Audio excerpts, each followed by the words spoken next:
Imagine this. You wake up early, not because the day is demanding something from you yet, because your mind has already started scanning for what could go wrong. The house is quiet, the coffee is hot, the phone lights up. Another headline about oil, another warning about prices, another reminder that war, shipping routes, and fuel costs can suddenly change everything, and before you even do the math, something inside you tightens. Not panic, not drama. Recognition. If you are part of Generation X, that feeling may be more familiar than you can explain. Because when oil prices spike, you are not just thinking about gas stations. You are not just thinking about filling the tank. You are thinking about inflation. You are thinking about bills. You are thinking about what gets more expensive versus next. You are thinking about whether this is the beginning of something bigger. And right now, markets are reacting exactly that way. Reuters reports that Brent crude has surged sharply during the current Iran-linked conflict, with the move described as the biggest monthly jump since the 1990 Gulf War, while economists and investors are again talking about inflation, disrupted supply, and recession risk. So if this subject feels personal to you, there is a reason. You are not weak. You are not irrational. You are not overreacting. Your mind may simply be responding to a pattern it learned a long time ago. Generation X came of age in a world that did not feel permanently safe. Many of you entered adulthood around the late 1980s and early 1990s, when Iraq's invasion of Kuwait and the Gulf War sent oil sharply higher and pushed fear through the global economy. That matters psychologically. Because the first big economic fear you remember often becomes part of your financial wiring.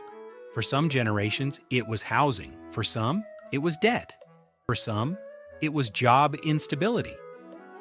But for many Gen X adults, oil shocks were one of the first signals that the world could become expensive, unstable, and uncertain very quickly. And when a pattern enters your life early, it does not stay a news story. It becomes a body memory. There are deeper reasons. This reaction is so strong, not just one reason, but several quiet patterns working together beneath the surface. The first pattern is this: oil feels bigger than oil. When prices jump, Gen X minds often do not read it as a simple market event. They read it as a chain reaction. Fuel rises, transport rises, food rises, heating rises, everything starts to feel more fragile. That is not irrational. That is pattern recognition. Behavioral economics has long shown that people do not respond to price changes like calculators. They respond through fear, memory, and expectation.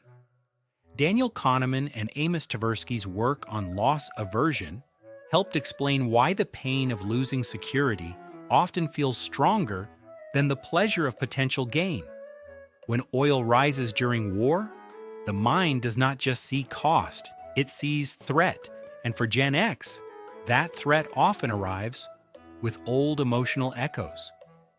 The second pattern is this: you remember what instability felt like. Even if you were not wealthy, even if you were not directly trading oil or following commodities, you remember the mood. You remember adults talking differently. You remember money getting tighter. You remember the feeling that the future could become smaller. That is how nervous systems learn. The brain stores emotional experiences, like warnings. Not always as stories you can clearly tell. Sometimes as a sensation, a tightening in the chest, a need to prepare, a refusal to relax too soon. So when oil prices surge now, especially during a war linked to major energy routes, the reaction is not only intellectual, it is physical. Reuters reports that the current conflict has raised fears over the Strait of Hormuz, a critical global choke point. and that institutions from Morgan Stanley to the IMF are openly warning about inflation, slower growth, and even global recession if prices remain elevated. That kind of language does not just move markets, it wakes up old survival thinking.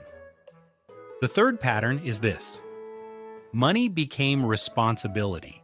Very early for your generation, many Gen X adults were taught, directly or indirectly, that security had to be built carefully, not assumed, not trusted, built.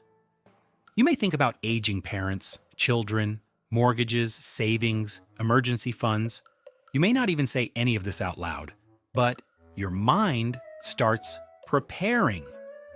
That is why some Gen X viewers may feel strangely tired when oil becomes the main headline. Because for you, it is never just a headline.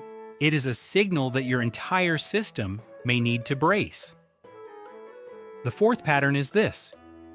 You do not fully trust calm. This is one of the most important parts.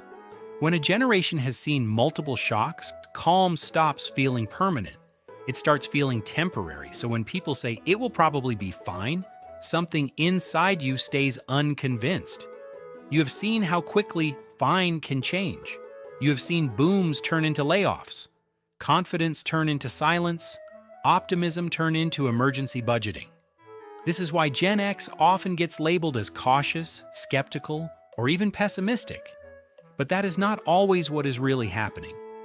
Often what looks like pessimism is actually preparedness. It is a mind that has learned not to mistake a quiet moment for a guaranteed future.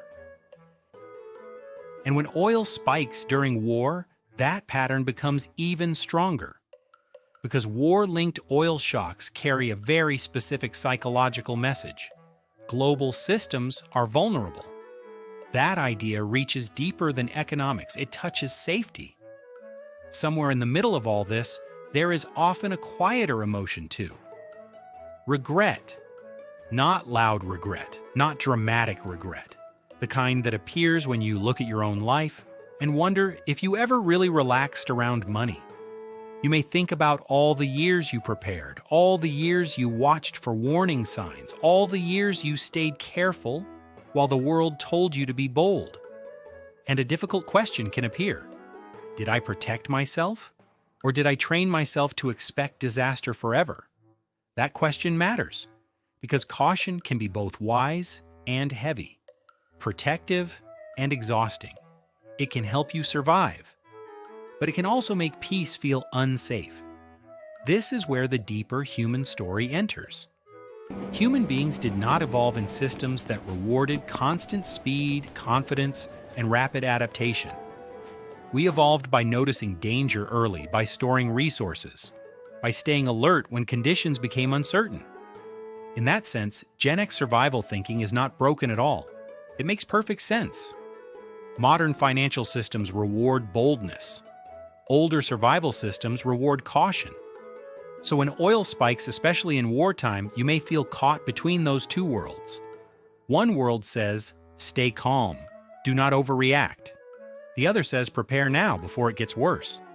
And for Gen X, that second voice is often louder. Not because your generation is weak, because your generation remembers.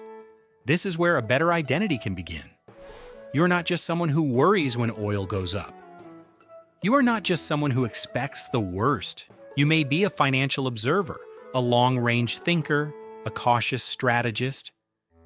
You may be someone whose mind learned to connect energy shocks with real-world consequences faster than others do. That does not mean every fear is accurate. But it does mean your reaction has history behind it. And once you understand that, something changes. You stop shaming yourself for reacting strongly. You stop acting as if your mind is strange. You start recognizing that what you call overthinking may actually be old pattern recognition mixed with present-day uncertainty. That does not mean you have to live in survival mode forever. It means you can notice when the old alarm system turns on without letting it run your whole life. You can stay informed without flooding yourself. You can prepare without spiraling. You can respect your caution without becoming trapped inside it. because your mind is trying to protect your future. But your life is still happening now. Both things are true. So maybe the real question is not, why does this oil spike hit me so hard? Maybe the real question is, what old financial memory is this waking up in me? If this reflection felt personal, stay with this channel. Here, we look at the hidden psychology behind money, fear, identity, and the quiet patterns that shape how you respond to a world that never feels entirely stable.